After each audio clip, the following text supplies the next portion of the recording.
Grim bloke. Yeah. And then, yeah, bruv. Yeah. You bruv. In it. Grim bloke. Let me tell you about this one time. I went through a porthole and snuck into the North Pole and got picked up in a hyperorean DeLorean. They said they knew I was a Webster Merriam historian, master the numerical Gregorian, the hysterical mystic, no more than a Pythagorean's conspiracy theory theorem in the etheric fear realm. I thought they were gonna take me to the crematorium in their hyperborean DeLorean. Tested me on my Sumerian, Shakespearean, knew I was a numerical vegetarian Aquarian, that I knew about the Tartarians, barbarians, Mars radium, aliens. Salt of the earth, solution Selenian. Spent the night in the hyperborean chamber. I looked around and thought, bruv, who hired the painter? Hyperborean memoriam, auditorium, all cause I got picked up in the hyperborean DeLorean. Introducing.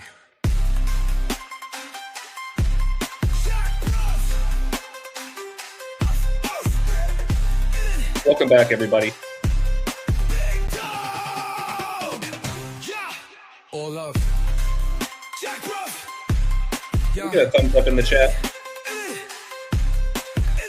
Invisible diamond minerals, crystalline and swimming pools, interdimensional realms of scrapping Catherine, Bahamas, Azores, Atlantis shores, mountains, temples, marble floors, seafloors, treasure and cities lost. Yeah, bruv, in it.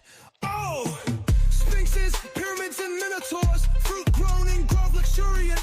In it, inhabitants intelligent, closest seen to perfection. The whole experience, heaven to them, polar aurora, horizon beyond them.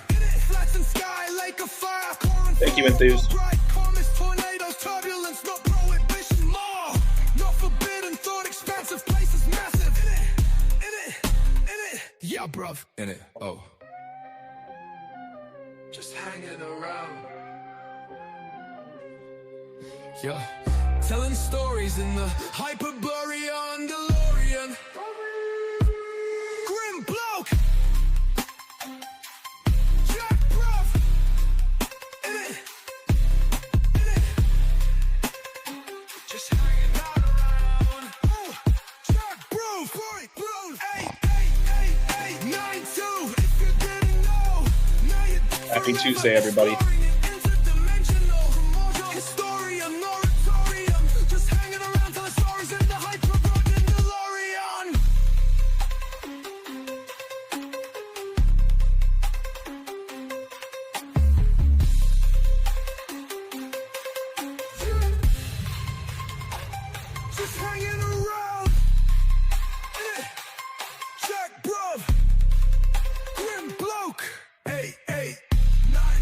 If you didn't know, forever exploring the interdimensional primordial.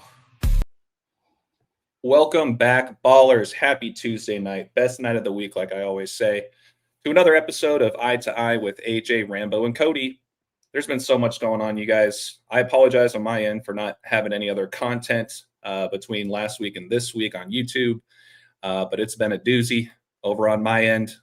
Always more to talk about. Some things more than others, but before we get started, Cody, Rambo, can you guys hear me okay? I can hear you. Cody, you might be on mute. Can you hear me all right? Yep, I can hear you, and now you can hear me because I turned off mute. All right, fantastic. I can hear you loud and clear. Let's kick things off with a couple of intros. Rambo, please let the audience know where they can find and support you, my friend. Yeah, you can find me at The Truth Codes at patreon.com and patreon.com/The Truth Codes and on Instagram.com/The Truth Codes. Best $5 a month you guys will ever spend. I can promise you that, you guys. Yes, and you do have there is the Codebreaker community server on Discord, which is very active, and they're very brilliant decoders there. There are great decodes on the platform, which you get as part of a $5 a month membership. Yes, absolutely. And you do a phenomenal job always giving credit where it's due. Those brilliant minds in that Discord definitely help elevate the work, don't they? Absolutely, yes. Cody, we'll pass things off to you, my friend. Yeah, thanks again, AJ and Rambo. Appreciate you guys and glad to be here with you. And also with all the people in the chat, thank you for being here. You guys can find me at Decoding with Cody on YouTube and buymeacoffee.com/decoding with Cody. Also Instagram and X. I have accounts that don't use often, but they are there as well under Decoding with Cody. So, and looking forward to the great stream today. Yes, me as well, Cody. Just to emphasize what Cody has mentioned in the past, for anybody that does want to financially support any of us, our details are in the description of the video. And we just strongly discourage not doing the super chats just because YouTube takes so much away from that. But either way, we always appreciate anything you guys are able or willing to throw our way. It means a lot. So like we talked about backstage, you guys, let's kick things off with Rambo. He's always got something brewing in his kitchen. And I know that, Rambo, you said you have a kind of an intro video for your next project that'll be coming out in a few days, right? Yes, I do have an upcoming video on the Charlie Kirk, which is, again, that's the big topic of interest now. Yep, and sure is. I have a lot more on it, a lot more. But my next video, I should come out, what's today? Tuesday, Wednesday, probably realistically Thursday, probably Thursday morning. And this is the intro. Yeah, fantastic. Let me remove my screen here. Just a moment. We'll bring you up. There we go. All right. All right, guys, get that popcorn ready.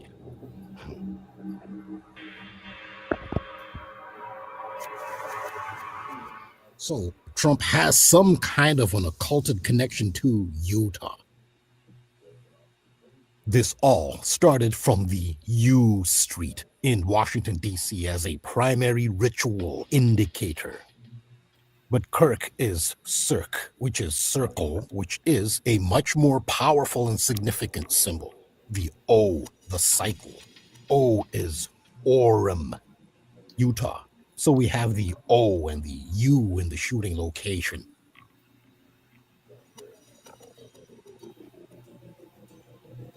The cycle is the karma cycle, the wheel of the law in Sanskrit, which is on the Indian flag.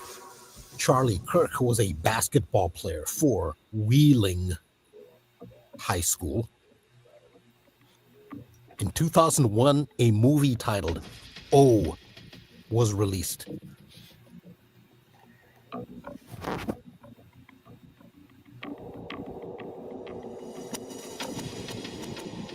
It was about an interracial relationship based on Shakespeare's Othello. The lead male character was named Odin.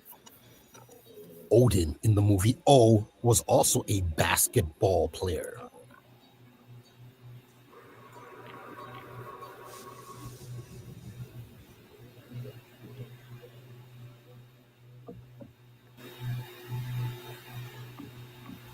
The reason for basketball in the Charlie Kirk circle narrative and in the movie O is because of the circular basketball hoop symbol.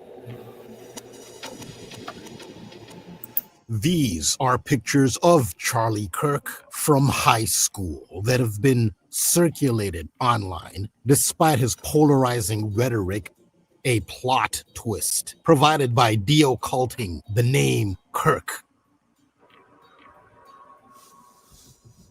and its connection to circle and Othello.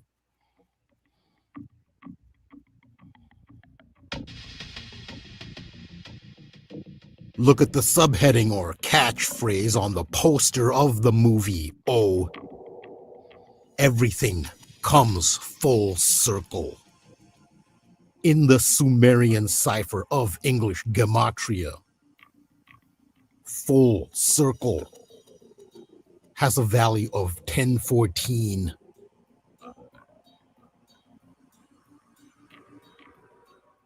the birthday of Charlie Kirk, October 14th. More on this and other mysteries of the Matrix revealed by the sacred symbol O.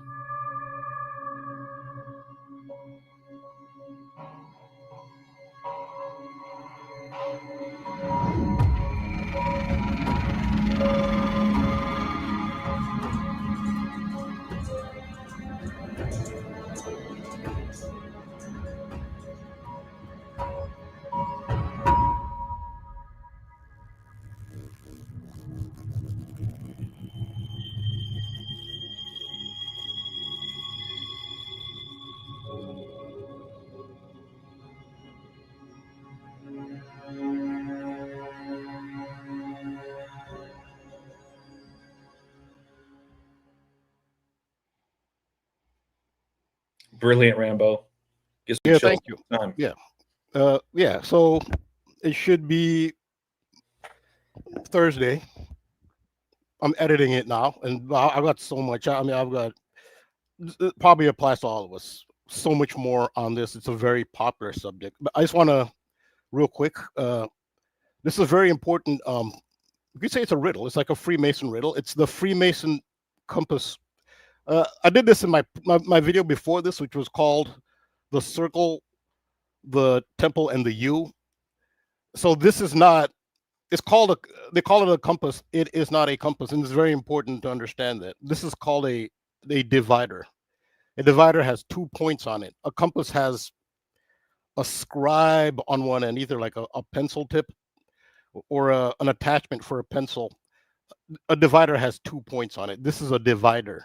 It is not a compass. But it's part of the riddle. You hide things. And so this is a V, which is a square. So V, the 22nd letter of the alphabet is V. V is the 22nd letter of the alphabet. G is the second. Pi is 22 divided by 7. So V, 22, a divider divided by 7. Oh, wow. That is the pi, which is hidden in the Freemason symbol. Compass and square, no, it's divider and square. But that's how they hide it. I mean, since 5th grade, I knew the difference between. I remember when I was 5th grade, I had this little geometry box which had a compass, a divider, a protractor, a ruler, and a square. Like at 5th grade, I knew the difference because I had a divider and a compass. They're 2 separate things. So I always wondered, like, why do they call this a compass? But I can see because it's a riddle. That's why. So you hide things. You realize what it is, then you understand what the riddle is. It's V, the 22. G is 7, 22 divided by 7. And that's the sacredness of the circle. So from the circle, you get the flower of life, which is also known as the Genesis pattern. Circle is a sacred symbol, maybe the most sacred of all. And that's what that's in Charlie Kirk's name. Kirk, C-I-R-K, and Circ, C-I-R-C. That is their names have the same root, and that symbol is in his name. So my video that's upcoming is called O. And where was he? His death ritual. Where did it happen? In Orem. O is a huge part of that. So yeah, it's a very important symbol. Yeah, and what's really interesting too. Shout out to. Well, I just saw the comment. JM2. Interesting. O, right? The letter O is the logo for the Oregon Ducks, right? In college. And they just so happen to have that green and yellow, don't they? Yes. So yeah. So you added that. Yeah. So yeah, you added on to what the listener added, the green and yellow. Yes. And I was on the green and yellow from that Subway sandwich incident, and it's amazing to me, even though I saw that it was more than it appeared to be. That was on August 10th, when a Department of Justice employee threw a Subway sandwich at an ICE officer occupying the streets of Washington, D.C. It was outside a Subway sandwich. But it's expanded to even more than I realized. The green and yellow of Subway has been, and I talked about the Green Bay Packers, but yeah, so that after Charlie Kirk bringing, because his name Kirk is circle, absolutely. Also is ovo. So ovo is the Latin root for the word egg, and ducks are known for eggs. They're ducks. They hatch from eggs. Uh, and the egg is the other symbolism there. I can't get into that. The egg is also symbolizes the sun because of the egg yolk, which is yellow. It symbolizes the sun. Think of Humpty Dumpty falling off the wall. That's actually that's symbolic of the sun setting at dawn, and the time we're in now, the autumnal equinox. The wall is the threshold of the equator. So the sun at the autumnal equinox, setting on the year, is metaphorically falling off the wall. That's why Humpty Dumpty is an egg. The egg, it's about the yolk. The yolk is the yellow sun. So that's also why you're having this Charlie Kirk incident, because Kirk circle is about the cycle. And this is about the sun cycle. At the equinox, it's death at the underworld is at the lowest point. Rebirth in spring, its highest point at the summer solstice, and so on. And so this is actually at the heart of it. It's a solar cycle ritual. So yeah, I could go on, but yeah. So the green and yellow, yes, is a great point. That goes back to the subway, which has been very significant. Yeah. A few things I'd like to add real fast. So not only did you guys know that Charlie was an Oregon Ducks fan? Yeah, I had no idea. Yeah, I didn't know I that. forgot about that. Yeah. Okay, so first of all, so there's that, right? Oregon Ducks. He's an Oregon Ducks fan, and he's from Chicago. Oh, you have to say "oh" at the end of where he's from. And again, what I was talking about before the stream, the Chicago Cubs logo is a C or a half circle, pretty much, with inside of a full circle. And again, what I covered in my video this week ties into this because let me share my screen real fast so I can show you guys what I mean.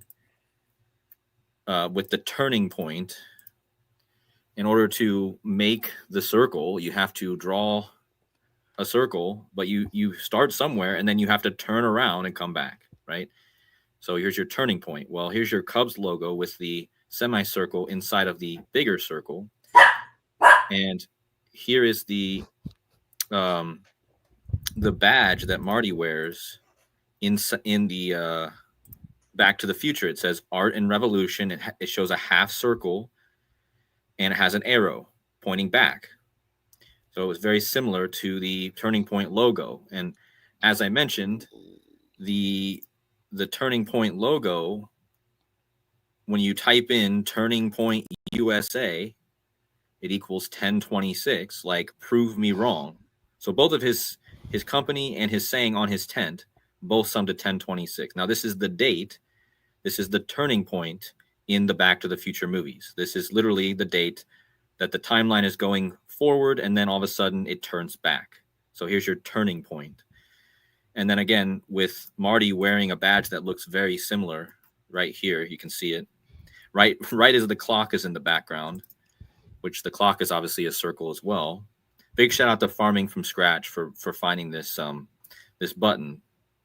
But this I covered in my video this week. But and again, with Chicago and Leo, Pope Leo, you have these two guys were born 457 months apart, which is the 88th prime. And Chicago's near the 88th parallel. So there, and then think about the Ouroboros. Sometimes the Ouroboros is shown as a circle, but sometimes it's shown as an 8. So you have that. And also, what was I gonna? Okay, then there's this. If you measure from the release of Back to the Future to Pope Leo's inauguration mass, it's 14564 days. Time travel 14564. If you measure from the time travel date 10/26, 1985 to the shooting, it's 14564 days. And then don't forget they go back. They basically make a big circle and they come back around in 2015 where the Cubs supposedly win the World Series in the movie. But then they don't actually win it in 2015 in real life. They actually wait till the next year, 2016, to win the World Series. So Chicago, Oregon, when you started pointing out all those O's, I started noticing that everything with Charlie Kirk is about O's, Chicago, Oregon. There was one more that I forgot now. There was one more O that I was going to say. Well, Cody, this is getting creepy, man, because I remember you and I did a live stream. Might have been the first like kind of dual live we did together. I believe it was back on Adam Sandler's Love You stand up special, and we started talking about IOU, right? And Ohio, right? So we were like already talking about the O's before the O's kind of really started coming to a head just over the last 2 weeks. But that's fantastic. Yeah, I knew that Kirk was a Oregon Ducks fan. It totally whipped right past me. Yeah, and just like the Ohio thing, me being in Ohio right now is a bit interesting. But Ohio, kind of like an O saying hi to another O. I don't know what that might mean, but there's something probably there for sure.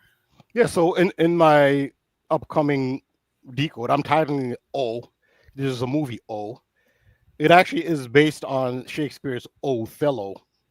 So there's a major tie-in there, and you saw how the subtitle of that is "Everything Comes Full Circle." Full circle is 10/14, which is Charlie Kirk's birthday.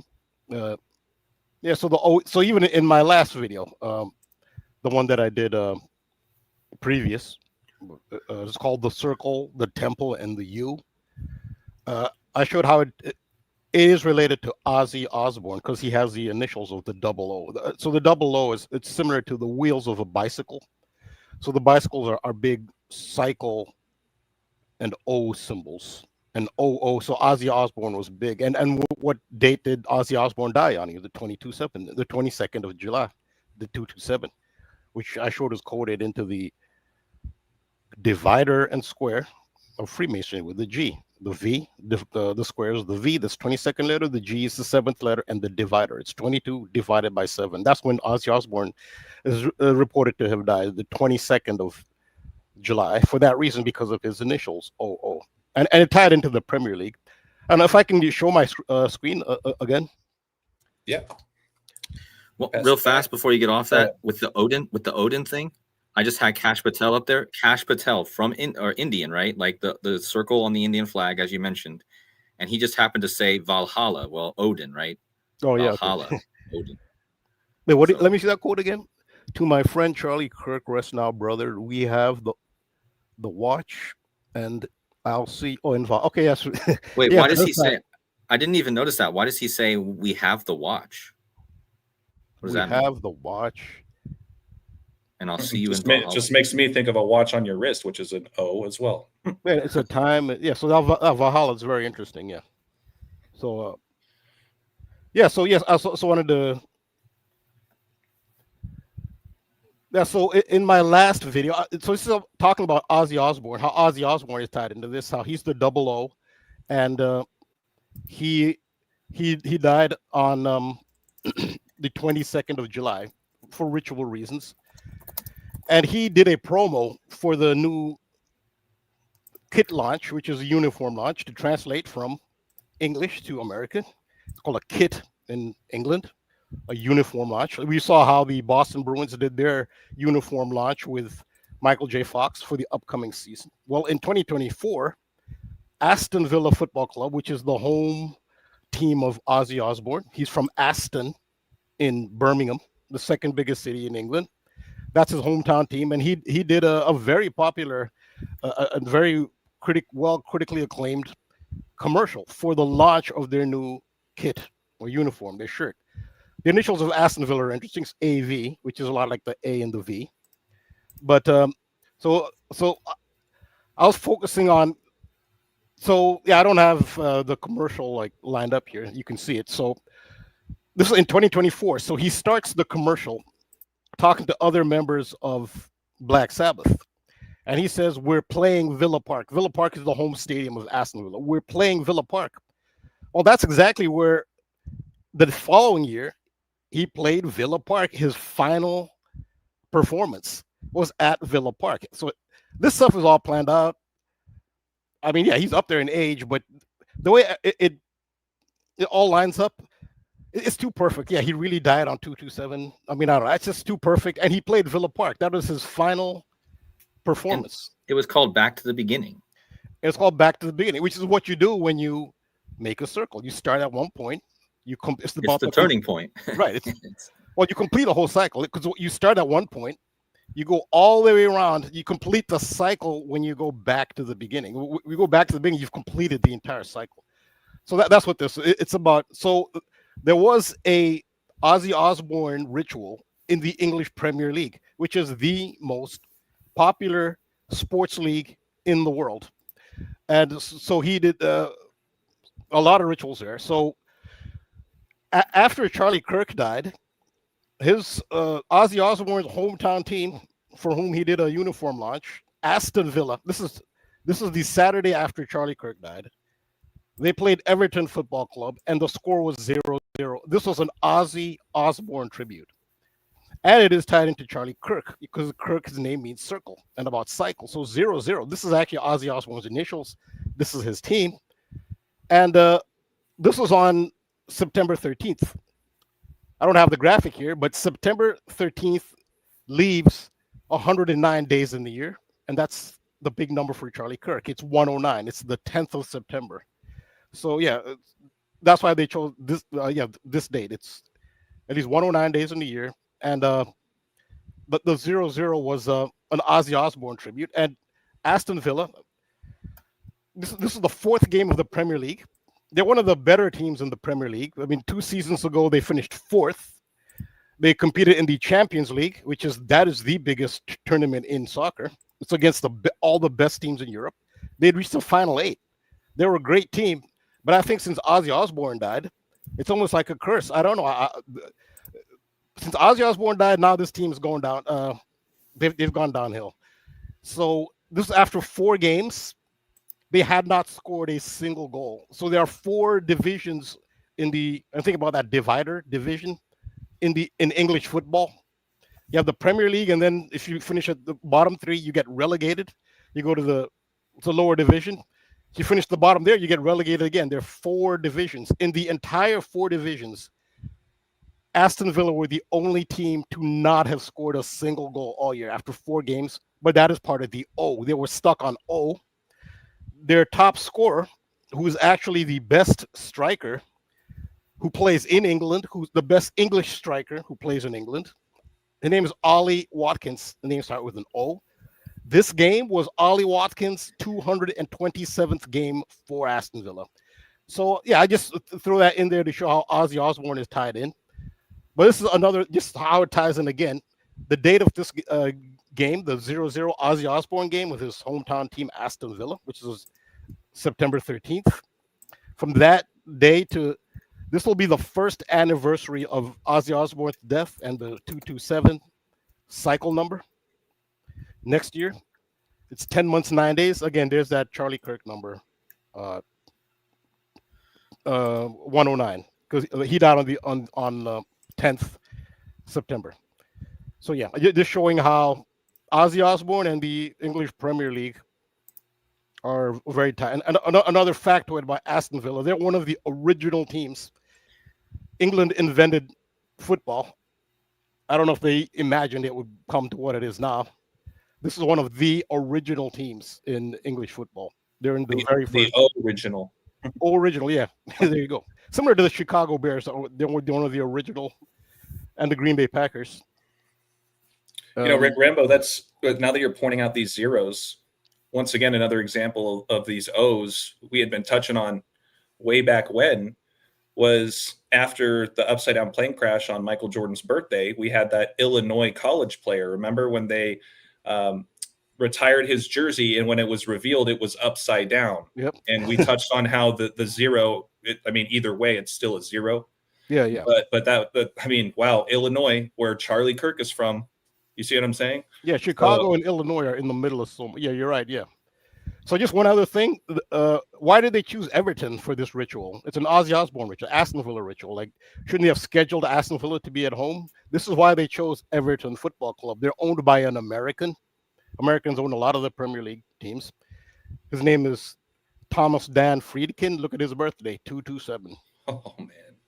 That's in my video. So if you want to see more, it's 30. Turned out to be a 33-minute video, and I put a disclaimer. I did not make it 33 on purpose. It just He's I the thought it came out. Yeah, I was gonna say, CEO from San Cody. Diego. This guy. and he's the owner.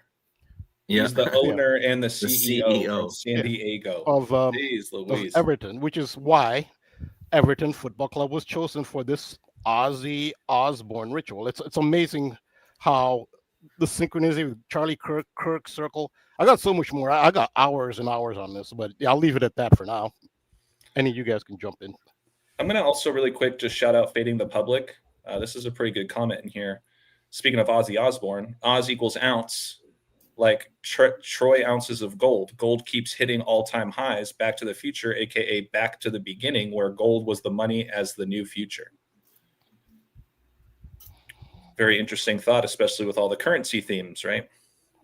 Yeah. Also, AJ, in your recent deco you did on Instagram, didn't you bring up the 44 and the 4?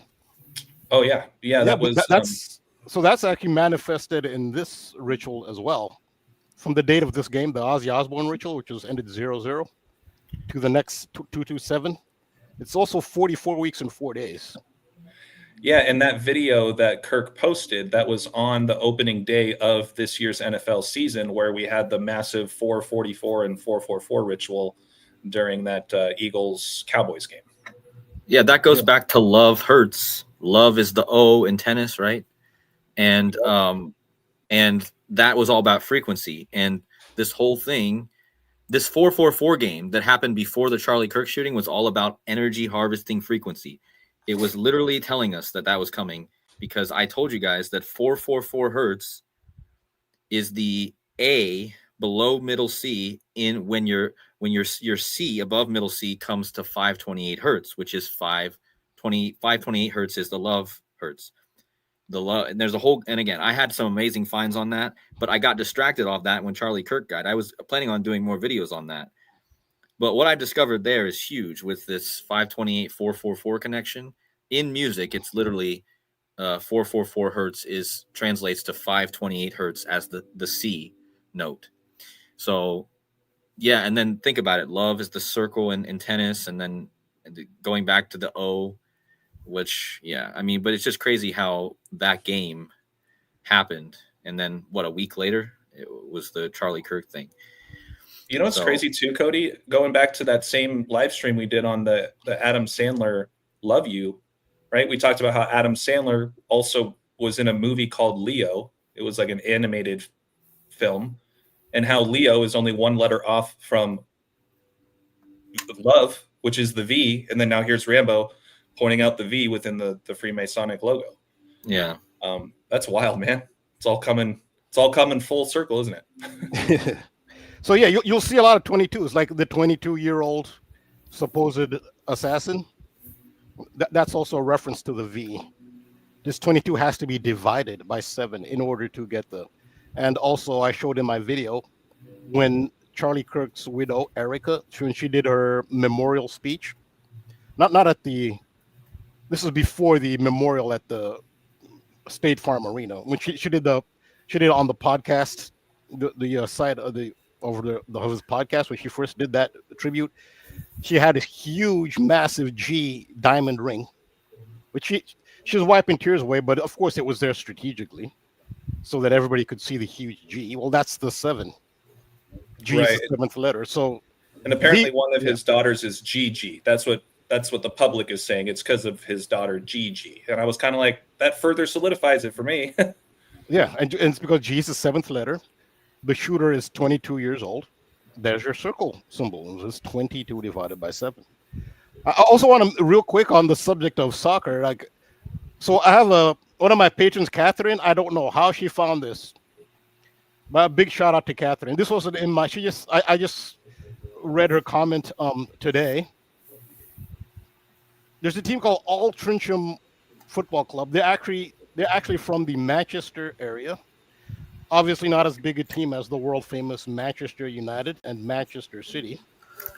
They play in the non-league, so they're not even in the football league. So their players are actually part-time. So in England, you literally have 10 divisions. The first 4 divisions are the football league, and they're professional. Once you leave the 4th division, you're no longer in the football league. So it's considered non-league, but they have a great history, and it's a very old club. How she notices what's going on, that I have no idea, but a huge shout out to Catherine. So you'll have to see my videos to understand the significance of Elliot. So Elliot comes from E.T. I show clips from the movie E.T. E.T. is all about the bicycle wheels, same as Donnie Darko. It's about the bicycle. Bicycle's a big part of that. So the 2 wheels of the bicycle that turn, that's the 2 cycles. That's that's Ozzy Osbourne. And Elliot is the title character in E.T. And Aston Villa have a player named Elliot. His name is Harvey Elliott, and he's a big part of the ritual too. And he was born on 4/4. We just talk about 4/4. So she points out, I don't know if she knows the roster of this, and she says she's got more. I'm very eager to see what more she has. Well, she told me about this is the current Altrincham team. Look at the names of 2 players on this team. One is Elliot Osbourne, but the other is a kicker, Charlie Kirk. Oh my goodness! Yeah, a shout out to Catherine. I don't know how she found this, but well, like you just talked about, isn't it? I'm sorry if you just mentioned this, but isn't Elliot the main kid in E.T.? Yes, Elliot is the main. Yeah. And I mentioned E.T. is all about the bicycle and the wheels. And Aston Villa, who's Ozzy Osbourne's hometown team, for whom he did a uniform launch video. And there's 0-0, 0-0 draw, no goals at all in 4 games. The only team in the entire football league. That was all the Ozzy Osbourne ritual. They have a player named, and there's more. Ezekiel Elliott is I don't want to give away the whole video. Ezekiel Elliott is a cycle symbol as well. And you can guess Ezekiel Elliott's birthday if you want. But Elliot Osbourne is right up the alley of my decode. But this is the kicker. They have a player named Charlie Kirk as well. So shout out to Catherine. She says she has more on there. I can't wait to see what else she has. But so these the patrons, the commenters, I can't thank them enough. They really enhance the work. No, that's an amazing observation. Yeah, because they're not even the football league. I don't know how she saw that, but yeah. There's Charlie Kirk. And there's another interesting name. Which one was it? Ollie. So the name Ollie too. Because Ollie is the name of Aston Villa. He's the best English striker in England.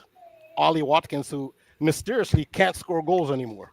That's part of the Ozzy Osbourne death curse, which I think it is.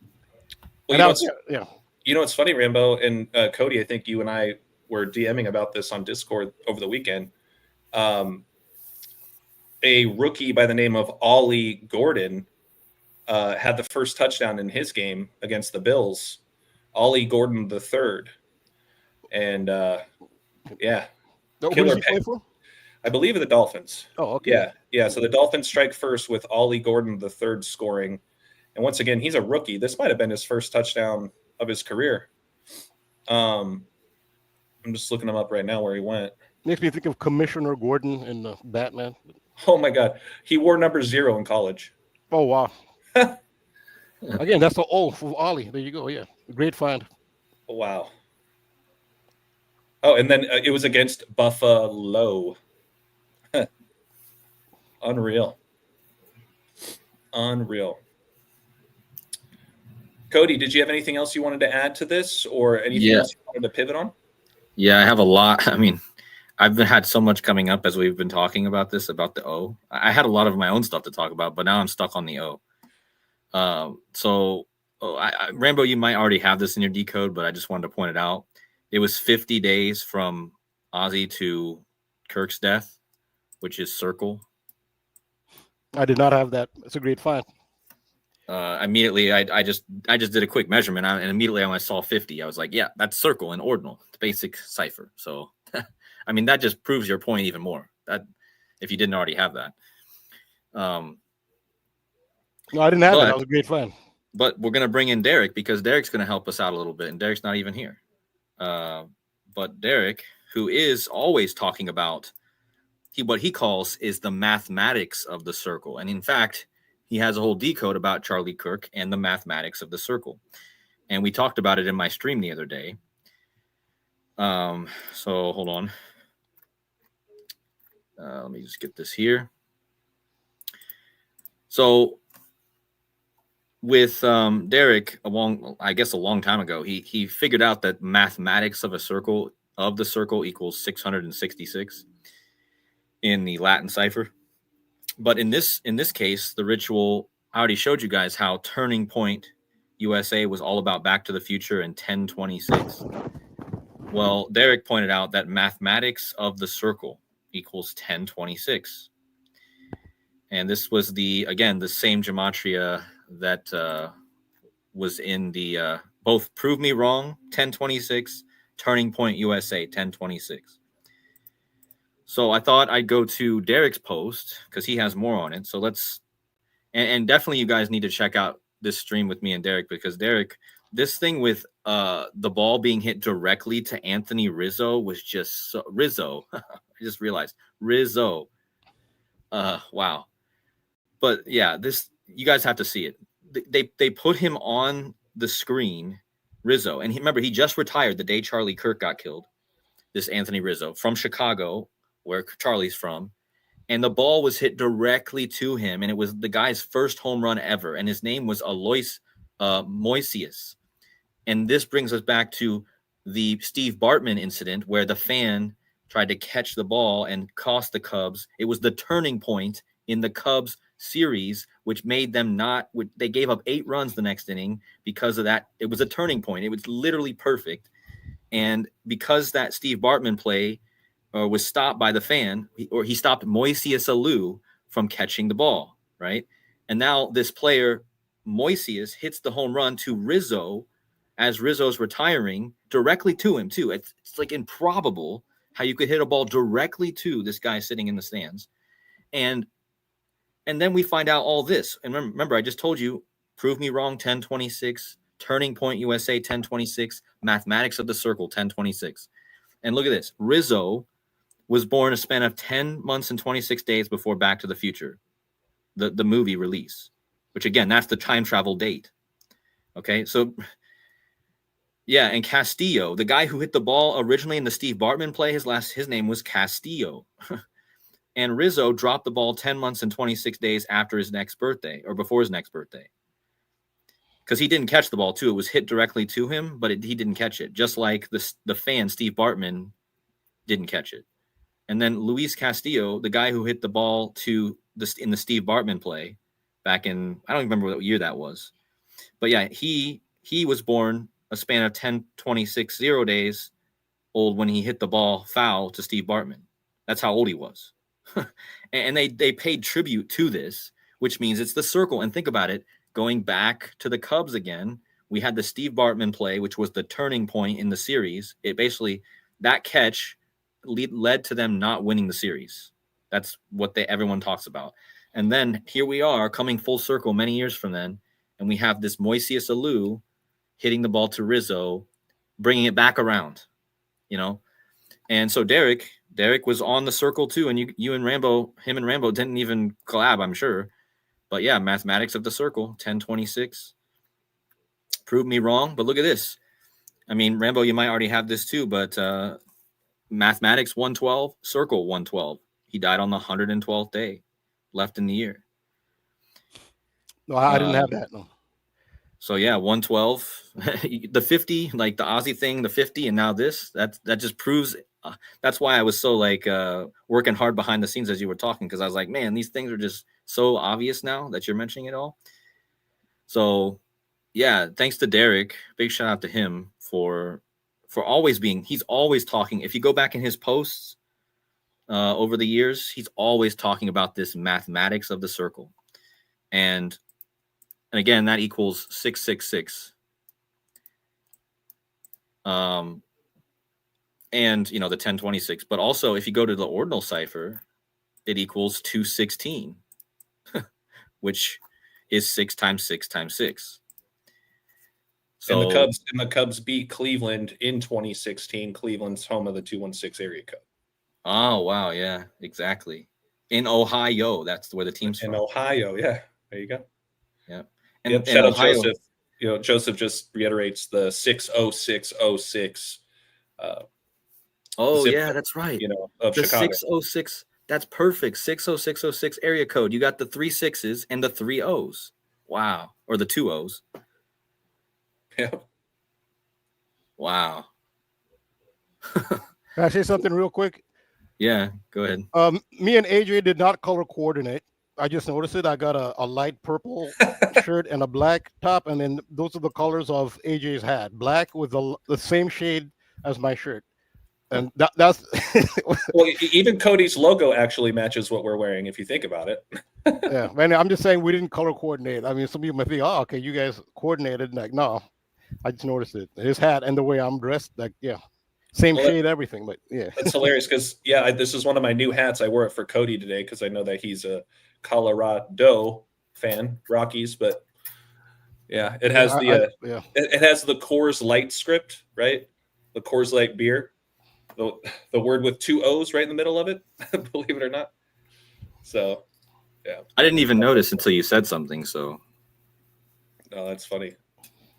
Great minds think alike. We're on the same vibration. I love that. Well, I'm wearing black, so. Well, for what it's worth, Rambo's wearing a black hat. I'm technically wearing a black hat, so we're all vibing. But yeah, no, that's crazy, man. I have not had a chance to really watch much videos this week, let alone work on anything outside of what I put up on Instagram. So I'm definitely going to go back and check that out with what you and Derek were talking about. I mean, I pretty much covered a lot of it here, but even like Derek's a master at putting together the numbers, man. He's solid on his, he finds the all the numbers. He's the real in-depth numbers guy. Like, he really goes in depth with these connections, and he did a great job with this Moise or this Rizzo thing, and how it connected to Kirk, and then it's just so crazy that Rambo's always he was talking about the circle, and then here's Derek also talking about the circle, and they were doing it separately. Again, great minds think alike. So, yeah, and that's basically all I have on the circle. But, all right, I think that's all I have on the circle. Maggie does ask you, Cody, did you hear about the 2 kids from Charlottesville? Now we're going back to Charlieville, that were struck by lightning in Colorado back on the 12th. I didn't hear about this. I did not hear about that, but this goes back to my Charlotte Charlie riddle, which I do have a few things to share on today. Some more Charlotte and Charlie findings. Wow. Yeah, they were from Charlottesville, huh? Wow. So with that in mind, I think since that just got brought up, I wanted to bring up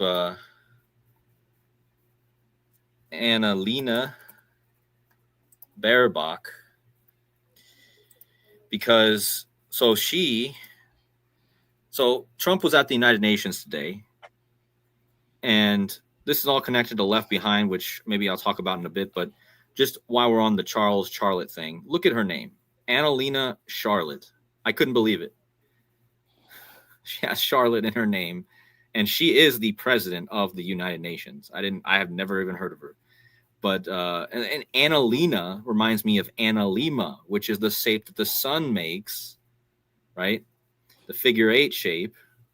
So yeah, this woman just happens to be the head of since September 9th. Wow, I didn't even look when she started. Look, September 9th, one day before Charlie Kirk shooting.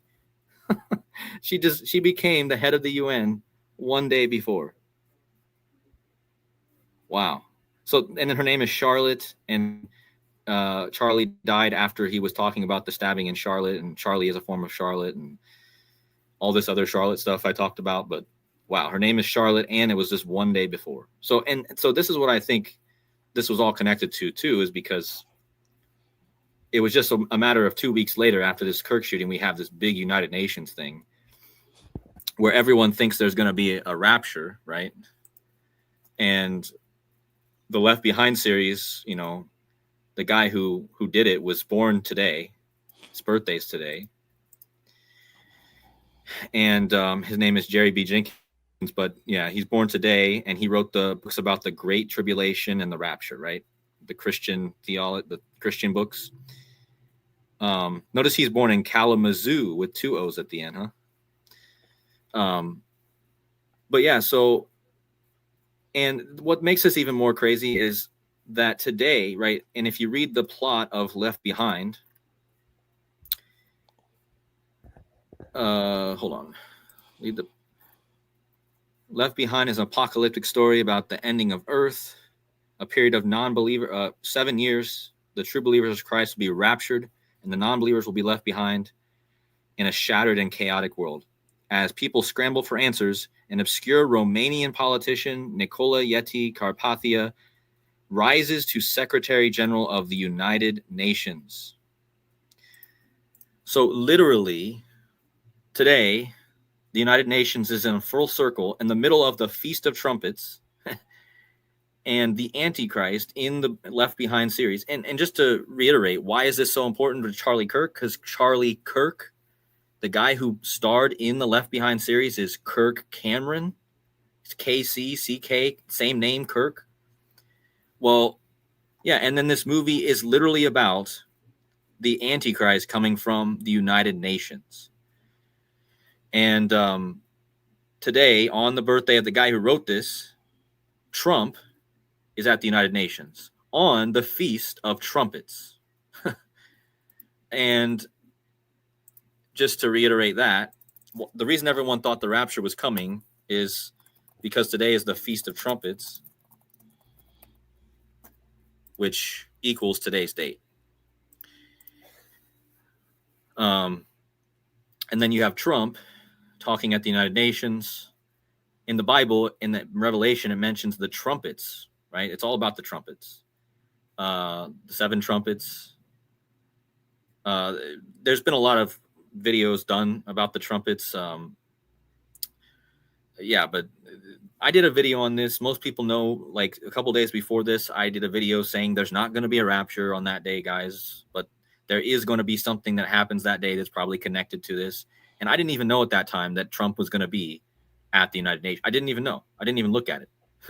So I found out that after I did my video. And then here we are finding out that Trump, that the United Nations is part of the plot. And if you type in tribulation, because that's what this is all about,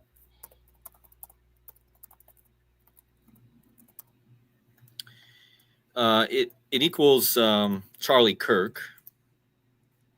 Charlie Kirk equals 75 in the same cipher as tribulation, but it's also known as the Great Tribulation, which also equals 75. And that's like New World Order equals 75. And in the movie, the Antichrist from the United Nations starts a New World Order, if you read it, promising to restore peace. So look at this. The Antichrist rises to be Secretary General of the United Nations, promising to restore peace and stability to nations. So basically a New World Order. But yeah, so then there's that. And then today we had the one death that was in the news today on this Feast of Trumpets, Rudy Johnson. And Rudy Johnson, his full name, if you copy and paste it,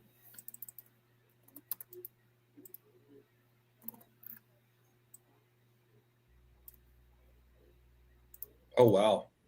so this is exactly what I was looking for before I even did this. Before I even knew that Trump was at the United Nations, I had noticed that Charlie Kirk has a lot of connections to the tribulation gematria. And then we find out that the guy who dies today, the one death in the news on today, is a guy that equals Great Tribulation in 3 out of the 4 base ciphers. And he played for the Cincinnati Bengals.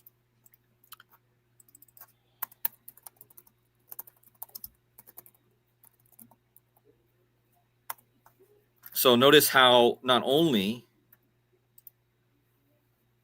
if you look at the word, if you just shift it down and then you do this, not only does his full name equal Great Tribulation in 3 out of the 4, since the team he played for, Cincinnati Bengals, equals Great Tribulation in 2 of the 4, 75 and 105. So again,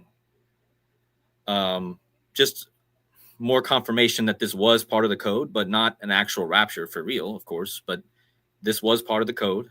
And,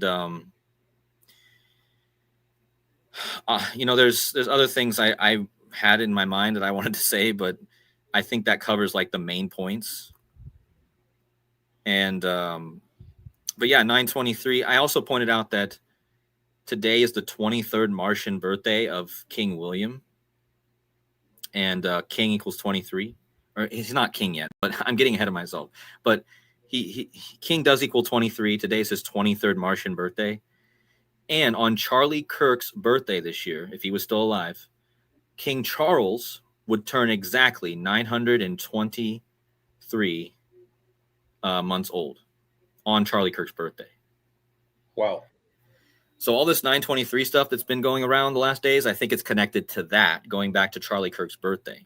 And just one thing with this Rudy Johnson to end this off, since he died today. Notice his birthday, October 1st, 1979. If you go from that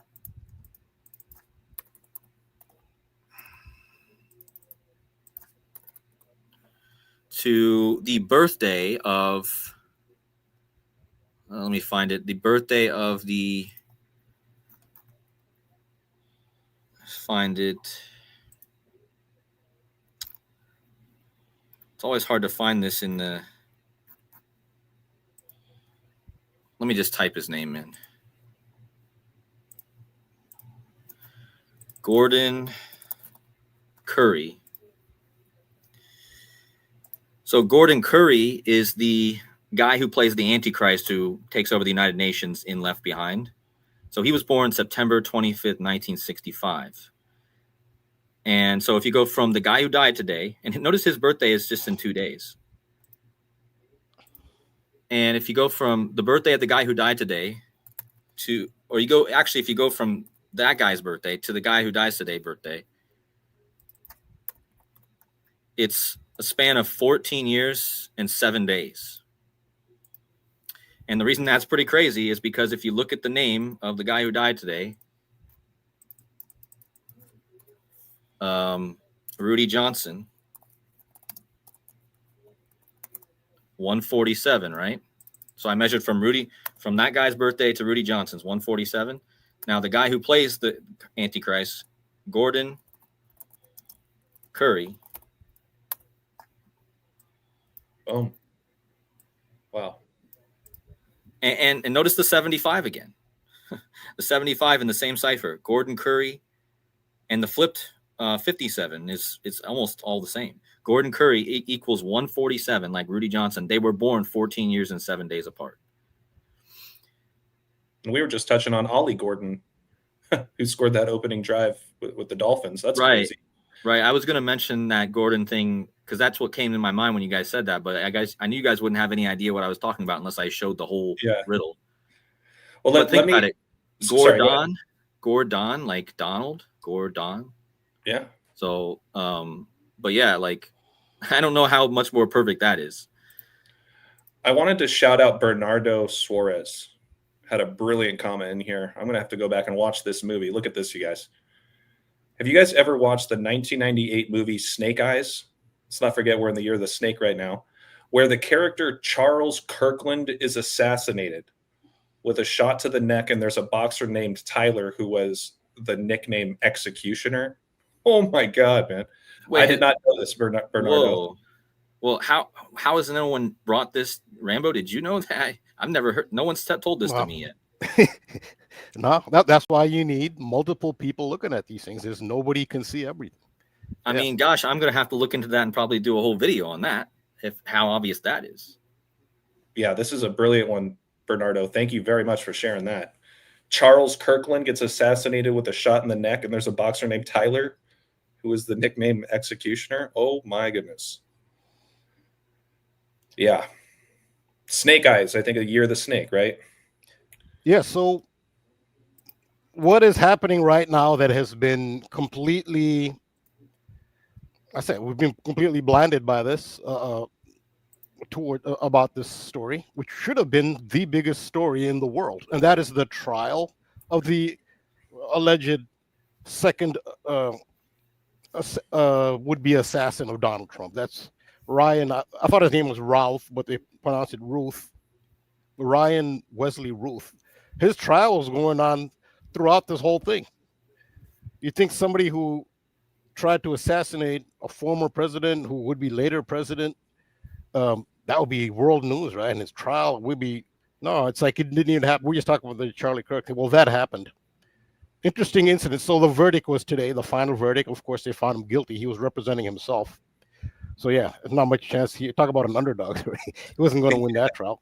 Yeah, the whole thing's like, but after the verdict was read, this is the story.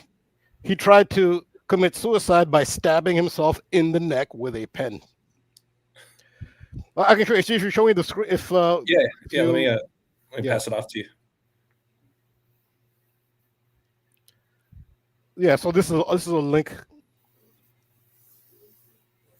A link to the story.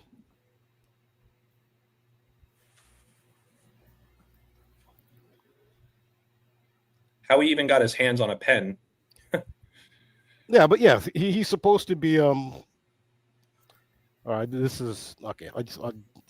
I'm forced to do this. All right, so yeah, CNN. Would-be Trump assassin tries to stab himself in the neck after guilty verdict. This is just today, 6 hours ago. Talking about, and this is related to Trump. You see how Kirk is related to Trump. Man accused of attempt to kill Trump reacts to guilty verdict by trying to stab himself in court. I don't know. Should I play this or? We can give it a shot. Yeah. A verdict has been reached in the trial of the man accused of trying to kill President Trump at his Florida golf course last year. Ryan Ruth has been found guilty on all charges against him. CNN's Randy Kay is covering this for us. Also with us, former Deputy Assistant Attorney General Tom Dupree. Randy, let's start with you. You were in the courtroom. Tell us what happened.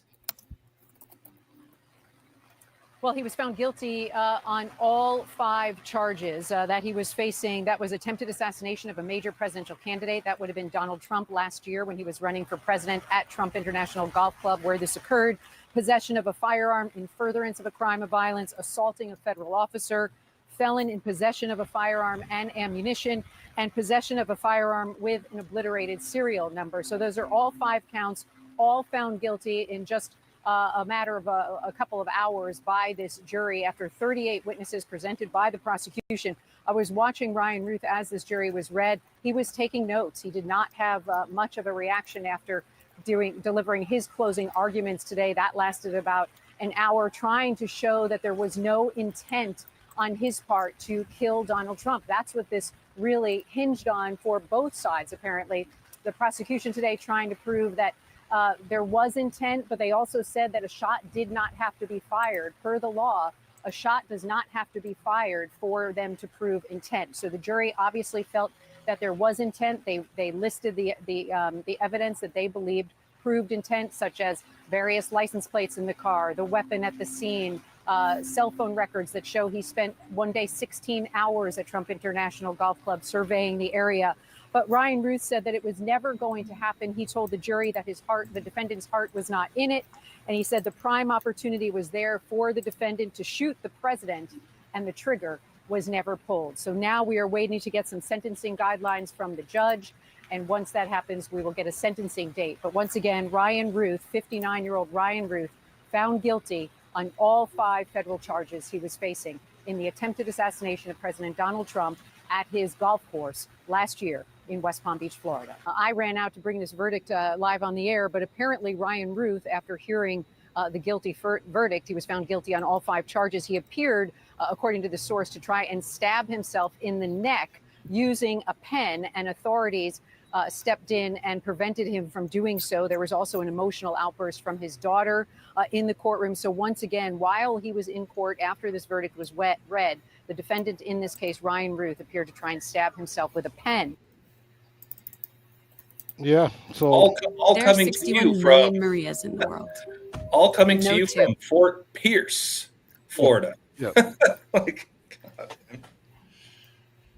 He tried to stab himself in the neck in Fort Pierce, Florida. Come on. Yeah, so there's something about the neck thing, because that great comment about the snake eyes, how this Charlie Kirkland character was shot in the neck, and then this Yeah. is while this is Charlie Kirk thing is on the news. No one's really paying attention to would-be assassin of Donald Trump. They said he tried to stab himself in the neck, so he didn't actually do it. So apparently, it looks like a ritual to me.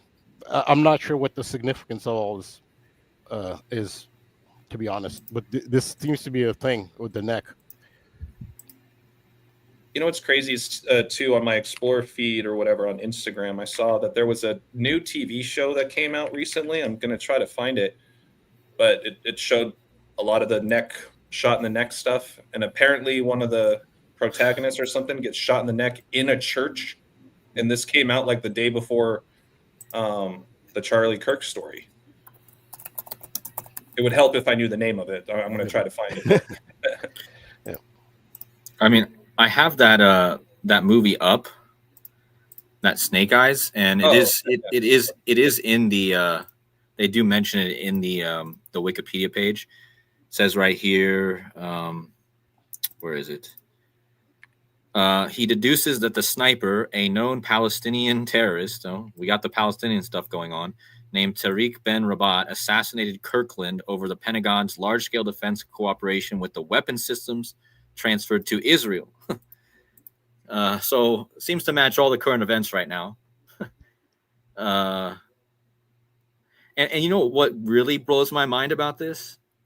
Do you notice the date of this movie release? AJ, what is that date? Do you know that date? I know you have to know that date. Who's born that day? That exact day. August 7th? August 7th, 1998. Who's born that day? I know you know who it is. Oh, man. Jalen Hurts. Jalen Hurts. Jeez Louise. This is the exact same day, year, huh? This is the exact day Jalen Hurts was born. Oh, my goodness. This movie came out. I was just talking about Jalen Hurts with the Love Hurts and the... But yeah, this I'm going to be looking more into this. And the guy who plays the... Well, it's got Nicolas Cage in it, which connects us back to Secret Lies with the Charlotte, which goes back to the National Treasure stuff. And wait, Nicolas Cage was also in Left Behind. There was another movie, Left Behind, and Nicolas Cage was in that. Oh, my gosh. So, yeah. But the actor who plays this Charles Kirkland, Joel Fabi. So he's 88 right now. Of course he is. But yeah, like his birthday's in a few days. He'll turn 89 in a few days. So yeah, I mean, there's definitely a lot. Charles Kirkland does equal United Kingdom. That's interesting. But yeah, I mean, there's probably something there for sure. I did a quick date measurement too, and I didn't see anything right off the top, but well, I did see 98, 97 days from the movie to the shooting, but not anything yet jumping out to me, but I'll look more. You know what's crazy too is that shout out to numbers.abc123 on Instagram. They I don't know how. Anytime I try to pull up a video on Instagram on my computer, it's like, I don't know, it never really works. But there's this weird clip of Charlie Kirk. It looks like he was in high school or something, and he's sitting in the bleachers at a basketball game. And I'll just turn up the volume. It just started. Look at this. If you're seeing this, you're probably dead. It just started. Did you guys hear that? He said he's looking back at the camera and he just kind of smirks and he goes, "If you're seeing this, I'm probably dead." That's Charlie Kirk saying that? Yeah, it was Charlie Kirk. It was like I did see that. Yeah, that was so bizarre. I don't have anything else to go off of it. It just looks like it's him younger in high school. It's just such a weird thing to say. Like, what? I don't know. But yeah, I gotta find this. Look at the headline for this movie. Believe everything except your eyes. You see what they're telling us right there? Like literally telling us about this shooting years before and then saying believe everything except what you're actually seeing, like what they're telling you to see at least. Like And that's isn't- literally them. And that's the same hand gestures too that Trump and Elon were doing at Charlie's memorial service when they were saying that Well, they're like buddies yeah. again. Yep. that hand. That's a very That's a very Trump hand sign right there. Yep. That it is. Man, I gotta. And we're in the year of the snake too. Don't forget that. Yep. Exactly. And the snake is the one that goes in a circle and eats its tail, right? So Yeah, I it's mean, Ouroboros. yeah. Wow. That was a great addition by I forget his name, but that was a really, I mean, just more evidence of predictive programming. Yeah, there's so many movies out there, and we can't see all of them. I just stumbled on this movie. Oh, there are a lot more synchronicities with, especially the O theme and the basketball with Charlie Kirk. But that'll be in my upcoming decode. But I do remember that video. I mean that movie when it first came out. But I didn't think about it until I just stumbled on it and saw the synchronicities. They're full circle and Sumerian, sums to 1014, which is Kirk's birthday. Yeah, that was a great find, Rambo. Yeah, thanks. Yeah, I stumbled on it while looking for. I was actually looking for a thumbnail so that I could make I was trying to make a thumbnail, so I was just looking for an image, and then I stumbled on that movie, and yeah, there's a lot of synchronicity. Yeah, absolutely. I mean, there's so But many yeah. movies out there. Like, it seems like everything is scripted. They'll put it in a movie and then it'll happen. It's just, did you see the movie? That's the only thing. That's why it's so good to have so many people looking at things. Now I'm trying to think of how many movies are scripted, like almost everything that's happening here. Like you could probably tie everything to some kind of movie.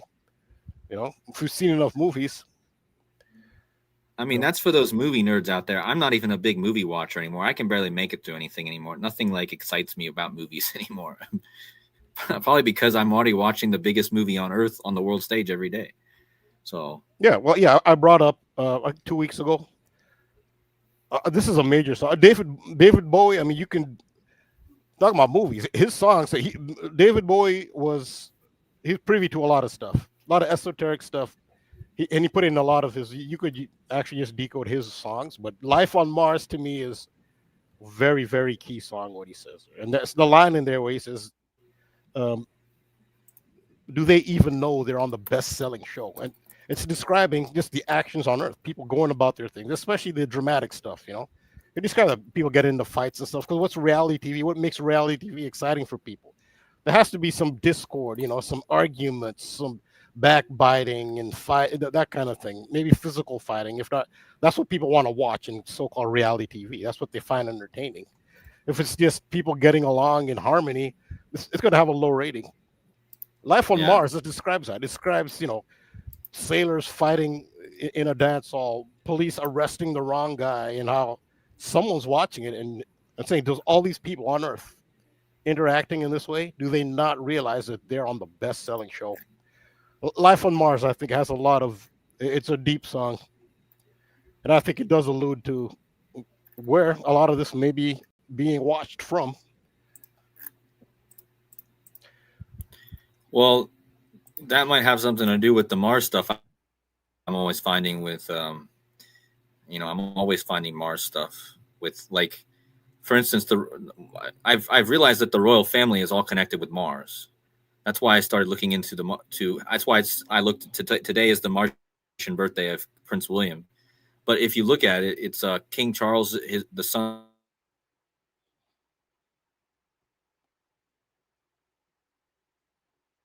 I think Cody cut out. Which is pretty miraculous if you think about it. Those two just happen to be 12 Martian years apart. Yeah, so yeah, you've done a great job showing how the Martian years tie into major events and major personalities. And I think Mars is very significant for a reason. I think this ties into it. All the Mars stuff you're uncovering. Why Mars? Why is it not Venus? Why is it not, you know? Sorry, did you guys lose me? Am I here now? Yeah, I can hear you. It was very brief. Okay. You cut out only for a real short time. Oh, okay, yeah.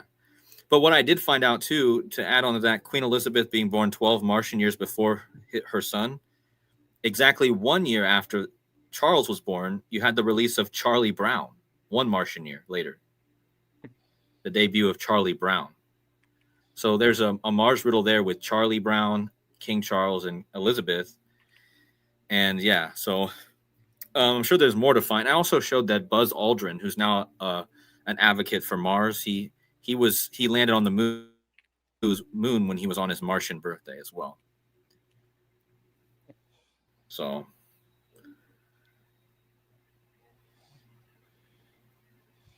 yeah, so also Rapture. This actually does tie into my. Oh yeah, I think was it Linda? You offered me a compliment. Thank you. I believe that was Linda. I hope I'm not mistaken. But in my hero video about the subway and how there's so much more to that big ritual, I talked about Pam Bondi.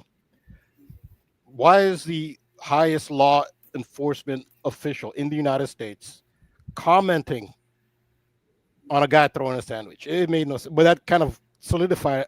That's what really solidified it as a significant ritual. And I talked about Bondi, and this is significant of her name, the name Bondi. And I talked about Blondie, tied into Blondie, the comic book Blondie, which is all about huge sandwiches. Shout out to my patron Casey for making that connection. The whole sandwich theme, Blondie's all about sandwiches. In fact, they even have a Dagwood Bumstead. He's the character in Blondie. Blondie's the main character, female, and her husband eats these enormous sandwiches, which it ties right into it. But the singer Blondie, so I did get a lot of comments like the singer Blondie must be tied into it, but I don't know if this is her biggest hit. As one of her biggest hits is the song Rapture. So I'm just thinking, so with the Rapture thing, it ties right into the Blondie, which is part of the hero decoys that I was doing. Rapture, yeah, that's actually one of her biggest hits. Yeah, and this date in general, 9/23, is like it's coded into the Rapture code because today is the day leaving 99 days in the year. And the word rapture in basic ordinal is 99. And then today being yesterday and today being the Feast of Trumpets, which is basically about the new moon. New moon also equals 99. So it's kind of it's a huge code with this day being connected to the rapture, and especially because the guy who wrote the books, his birthday is today as well, the Left Behind. So I mean, I covered that in my last video, but it was crazy to see how it played out today with Trump being at the UN. And United Nations also equals 165, which this was a huge number with the Charlie Kirk thing, 165. I had so many 165s come up. Can you guys hear me? Yeah, I can hear you. Yeah. Yeah, I can hear you, brother. I don't know. I can't see. I can't. You guys, your screens are completely frozen. If you want to just hop in, do that. That might help. I mean, I can hear you perfectly. Yeah, I can hear you good. I think he has more of a problem hearing us. But I just did a quick search of Charlie Kirk sandwiches, and apparently he gets a lot of flack for eating a sandwich or a burger with a knife and fork. For what it's worth. Charlie Kirk eating without his hands, I guess. And I've already given up on trying to find that movie or TV show, but that's what I hate about Instagram. I always save and like the stuff I want to go back to, and every time I go back to that particular folder or whatever, I can't find what I'm looking for. But it was very convenient that the guy gets shot in the neck in a church, and this came out very recently. So I'm going to have to do some more recon on that. It was an Asian gentleman in a suit, for what it's worth. But yeah, Bernardo with that Snake Eyes connection. That's definitely another one to add to the list for sure. Yeah, that is amazing.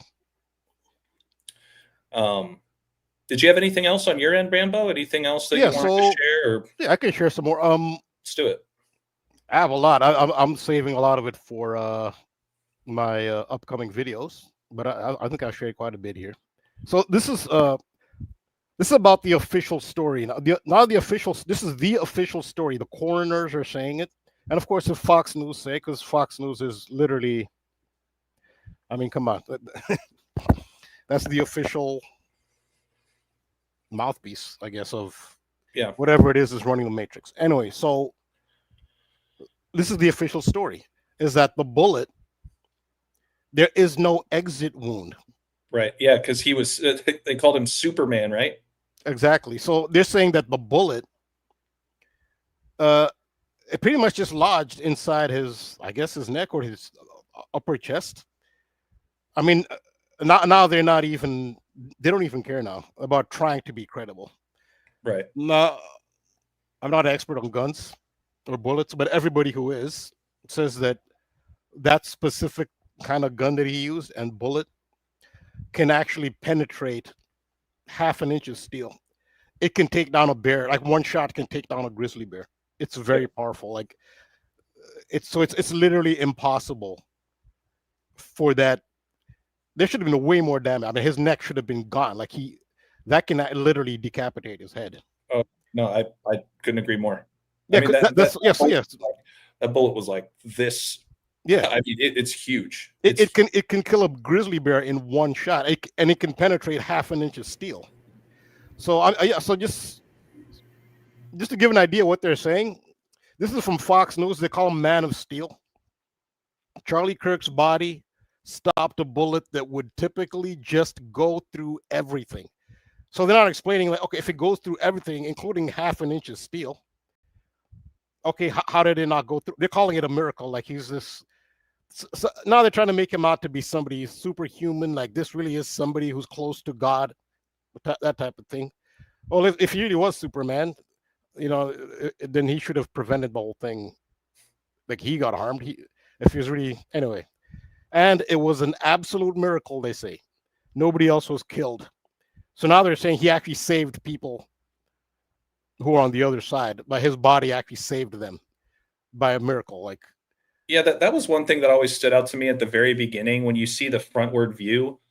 Like there's no splatter behind him, there's no ricochet, there's no hole, right? And then it's funny that it took nearly 2 weeks for this part of this story to come out, and they're just saying, oh yeah, no, he's superhuman. Like, yeah, and that's according to the coroner. So this is Andrew Colvett. He works for Turning Point, and he pretty much just talks. I just spoke with the surgeon who worked on Charlie in hospital. This is the surgeon. I guess I thought it was a coroner. Apparently, a surgeon tried to. He said the bullet absolutely should have gone through, which is very normal for a high-powered, high-velocity round. I've seen wounds from this caliber many times, and they always just go through everything. This would have taken a moose. This would have taken a moose or two down, an elk. So it could take it on two mooses, but it didn't go through Charlie. I mean, now they're just being silly. I mean, they're not even trying now. They're telling you it's a joke. If people don't see it's a ridiculous now, I mean, they're telling you that. But this is the thing. So they call him the Man of. Who's the Man of Steel? Superman is the Man of Steel. And who is Superman? Clark Kent. What are Clark Kent's initials? CK. That's big, yeah. Yeah. And shout out to Sally too. Sally Whitty. Yep. Superman, Lois Lane, and Erica Lane. Oh, that her maiden name? I'm not sure, but I do remember the name Erica Lane. Maybe Sally can help us out with that. I'll look it up. Erica Kirk. Yeah, and Reel to Reel mentions Willy Wonka and the Charlie and the Chocolate Factory. Oh yes, Lane is her middle name. It's Erica Lane's the middle name. Yeah, Erica Lane Kirk. Got it. There you Lois Lane. Okay, there you go. Yeah, great comment there. So CK Clark Kent. This is such a joke. This is all such a joke. Oh my god. Yeah, seriously. They're really having a. Yeah, they're having a go at us on this. Yeah, Lois. Yeah, great addition. Yeah, Reel to Reel. The only thing I really pointed out with the Charlie and the Chocolate Factory, the latest one with Johnny Depp years ago, it released on, what was it, October 7th? 10/7, like shooting equals 107. I just haven't had a time to do a much deeper dive on that. But that is one of the first things I thought about. A lot of things about Kirk, and then I was like, well, what about Charlie? Charlie Brown, Charlie in the Chocolate Factory. Yeah. But yeah, I mean, you guys, it's just common sense. Like, you don't even need numbers behind this example Rambo's showing. I mean, even if it was a pistol, in my opinion, in what universe is a bullet just, you know, I don't know. But I'm no gun expert either. So I'll be the first to say that. But when they're telling you the size of the bullet and it's a hunting rifle and he's talking to Hunter about gun control as it happens, and then it just gets lodged in his neck like that. I mean, yeah. Maggie says Charlie's Top Gun. What does that mean? Charlie's Top Gun? Is it a character from a movie? Charlie in Top Gun. Oh, okay. Okay. Yeah, Charlie in Top Gun. Don't forget, you guys, the movie Weapons came out on August 8th, 8/8, right? And Charlie Kirk reportedly perishes exactly 88 days after Trump's birthday. Trump equals 88. But I just think that was very convenient that Weapons released on 8/8, shortly before this story that continues to buzz. Yeah, so at this point, I don't know. They're not even bothering being credible. So this guy, I guess is he the head, or he's like a big part of Turning Point now? He's saying that bullet could have taken out 2 mooses, which is true. It could go through 1 moose and go through a second moose and kill them both. He's not exaggerating. But this guy has a miracle body, and it just stopped in his neck. Another thing too about the site where he got shot. You look this up. I don't have a graphic on it. Yeah, there's a trap door there. So So right where he had his table and his chair, there's a trap door.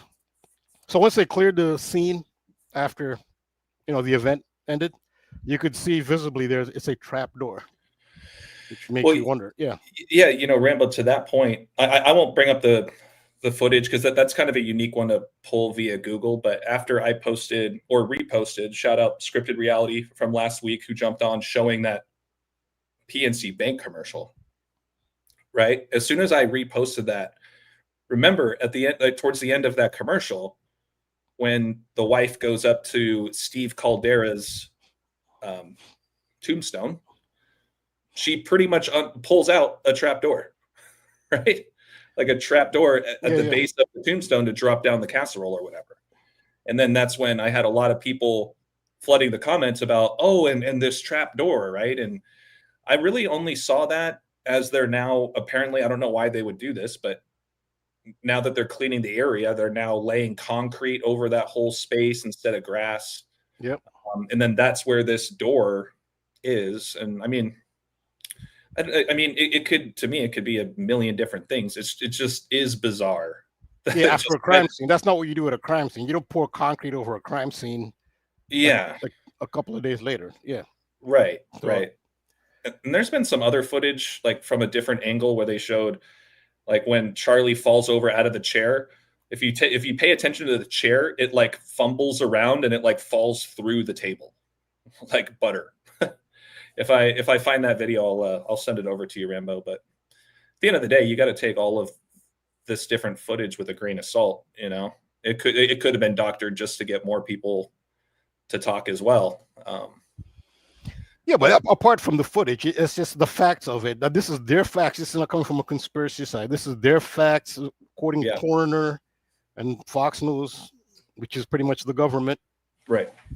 They're describing something it's not credible. It's just not credible, and they don't care. When you do something like that, you're not trying to really fool the public. You're like, okay, they're asking the public, are you that dumb?